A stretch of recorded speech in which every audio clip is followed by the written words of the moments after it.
ಸುರಭಿ ಉದಗೆರೆಯ ಶ್ರೀಕಾಂತ್ ಶೆಟ್ಟಿ ಅವರ ಆತಂಕವನ್ನು ತಾವು ಗಮನಿಸಿದ್ರಿ. ಆಗಸ್ಟ್ 15ರ ತನಕನೂ ನಡೆಯುತ್ತೆ. 7-8 ಸಾವಿರ ಟ್ರ್ಯಾಕ್ಟರ್ಗಳನ್ನು ದೆಹಲಿಯಲ್ಲಿ ನುಗ್ಗಿಸ್ತಾರೆ. ದೇಶದ ತುಂಬ ಅರಾಜಕತೆ ಉಂಟು ಮಾಡೋ ಪ್ರಯತ್ನ ಇದು ಅಂತ ನೋಡಿ. ಆ ಡೀಪ್ ಸ್ಟೇಟ್ ಅಂತ ನಾವೇನು ಕರಿತೀವೋ, ಯಾರ್ದಾರ್ದೋ ಬೇರೆ ಬೇರೆ ಕೈವಾಡ ಇದೆ ಇದರಲ್ಲಿ, ಅವ್ರಿಗೆ ಆಗಬೇಕಾಗಿರೋಂಥದ್ದು ರಾಜಕೀಯ ಫಲಿತಾಂಶ ನೋಡ್ತಾ ಇರೋಂಥವ್ರ ಬಗ್ಗೆ ನಾನು ಮಾತಾಡೋದಕ್ಕೆ ಇಷ್ಟಪಡಲ್ಲ. ಸರ್ಕಾರ ನೋಡ್ಕೋತಾ ಇದೆ, law and order is in place, intelligence unit is in place. But ನಾನು ನಿಮಗೆ ಮಾತಾಡಬೇಕಾಗಿರೋಂಥದ್ದು, ನನಗೆ ಇಷ್ಟ ಇರುವಂಥದ್ದು ಈ ಪೂರ್ತಿಯಾದಂತಹ ಪ್ರೊಟೆಸ್ಟ್ ಬಹಳಷ್ಟು ಇನ್ಸ್ಟಾಗ್ರಾಮ್ನಲ್ಲಿ ನಡೀತಿರುವಂಥದ್ದು. ಇನ್ಸ್ಟಾಗ್ರಾಮಲ್ಲಿ ಆ ಆಲ್ಗೋರಿದಮ್ ಹೇಗೆ ಮಾಡುತ್ತೆ ಅಂದರೆ, ನಾವು ಒಂದು ರೀಲನ್ನು ನೋಡ್ತಾ ಇದ್ರೆ ಅದೇ ಥರ ರೀಲನ್ನು ಇನ್ನೊಂದು ಬಾರಿ ನಮ್ಗೆ ತೋರಿಸುತ್ತೆ. ನಮಗೂ ಎಲ್ಲರಿಗೂ ನಾನೇ ಇಲ್ಲಿ 4 ಜನ ಕೂತಿದ್ದೀವಿ, 4 ಜನ ಬೇರೆ ಬೇರೆ ಥರದಂಥ ಪ್ರೊಟೆಸ್ಟ್ ನೋಡಿರ್ಬೋದು ಬಹುಶಃ. ಆದರೆ ಬಹಳಷ್ಟು ಜನ, ನನಗೆ ಒಂದಿಷ್ಟು ಜನ ಜನ್ಸಿಯವ್ರು ಗೊತ್ತಿದ್ದಾರೆ, ನಾನು ಅವ್ರ ಜೊತೆ ಎಲ್ಲರ ಜೊತೆನೂ ಮಾತಾಡಿದ್ದೀನಿ. ಈಗ ತಾನೇ ಒಂದು ಕಾಲೇಜಿನಲ್ಲಿ ಭಾಷಣ ಮಾಡಿ ಬಂದಿದ್ದೀನಿ, ಅಲ್ಲೂ ಮಾತಾಡಿರೋವಂಥದ್ದು. ಅವರ ಸಮಸ್ಯೆ ಇರೋದು ಏನು ಅಂದರೆ, ಇದಕ್ಕೆ ನಾವು ಒಂದು ಲಾಂಗ್ ಟರ್ಮ್ ಸೊಲ್ಯೂಷನ್ ಕಂಡು ಹಿಡಿಬೋದಾ ಅಂತ. ಇಲ್ಲಿ ಎಲ್ಲ ಪಕ್ಷದವ್ರನ್ನೂ ಕೇಳಿದ್ದೀರಾ, ಅವರು ಬರೀ ರಾಜಕೀಯ ಮಾತಾಡಿದ್ದಾರೆ ಹೊರತು ಕನ್ಸ್ಟ್ರಕ್ಟಿವ್ ಆಪೋಸಿಷನ್ ಅಂತ ನೀವು ಹೇಳಿದ್ರಲ್ಲ, ಸೊಲ್ಯೂಷನ್ ಕೊಟ್ಟಿಲ್ಲ.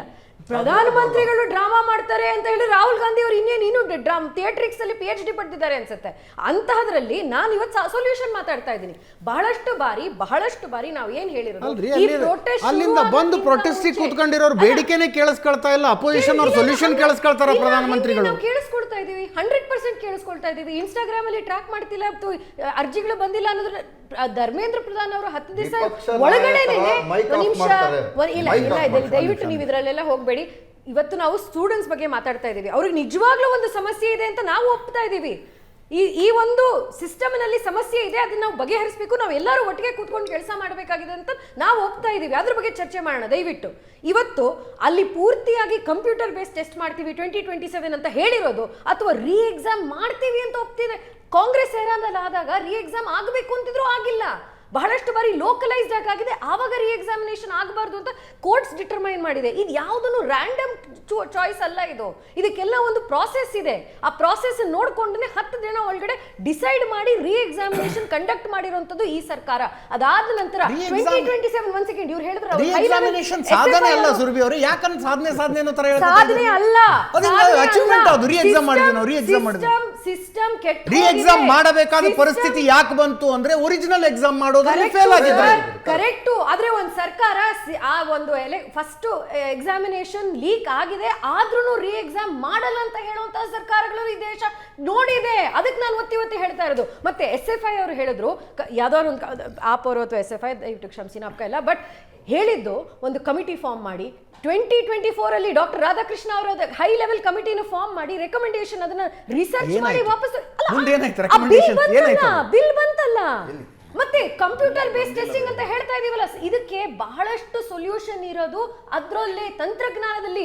ಇವಾಗ ಆಗಿರುವಂತಹ ಕರಪ್ಷನ್ ವಿರುದ್ಧ ಆಗಿರುವಂತಹ ಯಾವುದೇ ಸೊಲ್ಯೂಷನ್ ನೋಡಿದ್ರು ತಂತ್ರಜ್ಞಾನದಲ್ಲಿ ಆ ಮೂಲ ಇದೆ. ಕೂತ್ಕೊಂಡು ನಾವು Srikanth Shetty question paper leak ಆಗಿದ್ದಂತೂ ನಿಜ, ಅದನ್ನ ಸರ್ಕಾರವೇ ಒಪ್ಪಿಕೊಂಡಿದೆ. ಒಪ್ಕೊಳ್ಳೋದೇನ್ರಿ, CBI-ನವರು 13 ಜನ ಅರೆಸ್ಟ್ ಮಾಡಿದ್ದಾರೆ. ಹಂಗಿದ್ದ ಮೇಲೆ ನಮಗೆ ಅನ್ಯಾಯ ಆಯ್ತು, ನ್ಯಾಯ ಬೇಕು ಅಂತ 4 ಜನ ಹುಡುಗರು ಬಂದು ಕೂತ್ಕೊಂಡ್ರೆ, ನಿಮ್ಮ ಹಿಂದೆ ಪಾಕಿಸ್ತಾನ ಇದೆ, ನಿಮ್ಮ ಹಿಂದೆ ಅಮೆರಿಕ ಇದೆ, ನಿಮ್ಮ ಹಿಂದೆ ಆ ದೇಶ ಇದೆ, ಆ ಸಂಘಟನೆ ಇದೆ, ಡೀಪ್ ಸ್ಟೇಟ್ ಇದೆ, ಹಿಂಗಂತ ಹೋಗ್ಬಿಟ್ರೆ ಹೆಂಗಿದು?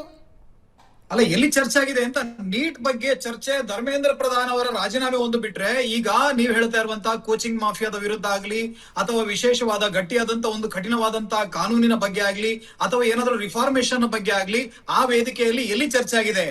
ಬಸ್ ನಾಮ್ ರಹೇಗ ಅಲ್ಲಾಕ ಅಂತ ಹೇಳಿ ಫೈಜ್ನ ಹಾಡೋದು, ಅಥವಾ ಇನ್ಯಾವುದೋ ಸ್ಟ್ಯಾಂಡ್ ಅಪ್ ಕಾಮಿಡಿಯನ್ಗಳಂತ ಕರ್ಕೊಂಡು ಬಂದು ಜನರನ್ನ ಭಾವನಾತ್ಮಕವಾಗಿ ಹುಚ್ಚೆಪ್ಸೋದು, ಅಥವಾ ಟೈಲ್ಸ್ ಗಳನ್ನು ಒಡೆದು ಹಾಕಿ ತಗೊಂಡು ಬಂದು ಅದನ್ನ ಕಟ್ ಮಾರ್ಕ್ ದಂಗೆ ಎಬ್ಸೋದು, ಇಂಥದ್ದೇ ಆಗಿರೋದು ಬಿಟ್ರೆ ಅದಕ್ಕೊಂದು ಹೊಸ ಹೆಸರು ಕೊಟ್ಟಿದ್ದಾರೆ, ಕಾನ್ಸ್ಟಿಟ್ಯೂಷನಲ್ ವೈಲೆನ್ಸ್ ಅಂತದ್ದು.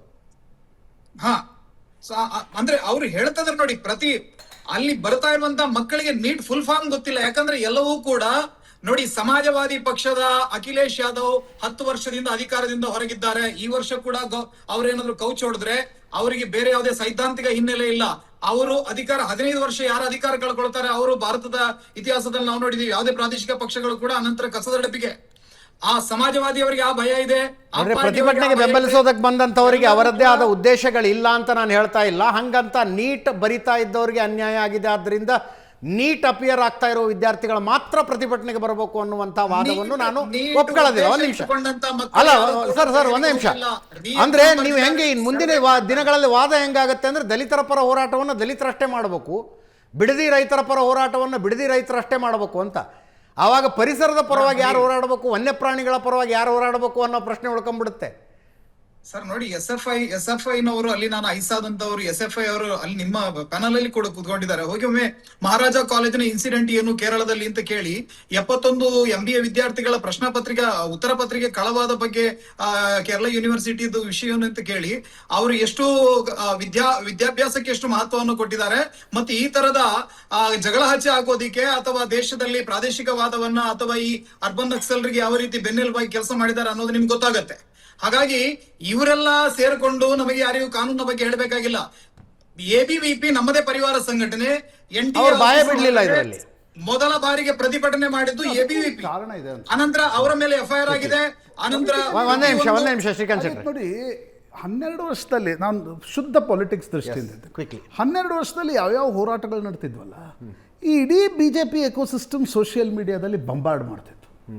ಬಟ್ ಒಂದು ತಿಂಗಳ ಹಿಂದೆ ನಡೆದ ರಾಮ ಮಂದಿರದ ದೇಣಿಗೆ ಕಳವು ಪ್ರಕರಣದ ನಂತರ BJP ಎಕೋಸಿಸ್ಟಮ್ ಬ್ಯಾಕ್ಫುಟ್ನಲ್ಲಿ, ಎಸ್, ಅದು ಕೂಡ ಕಾರಣ ಇರ್ಬೋದು.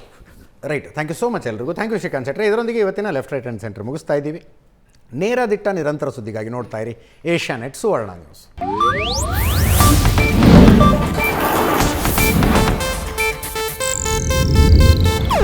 ಇದು ಏಷ್ಯಾನೆಟ್ ನ್ಯೂಸ್ ನೆಟ್ವರ್ಕ್ ಪ್ರಸ್ತುತಿ.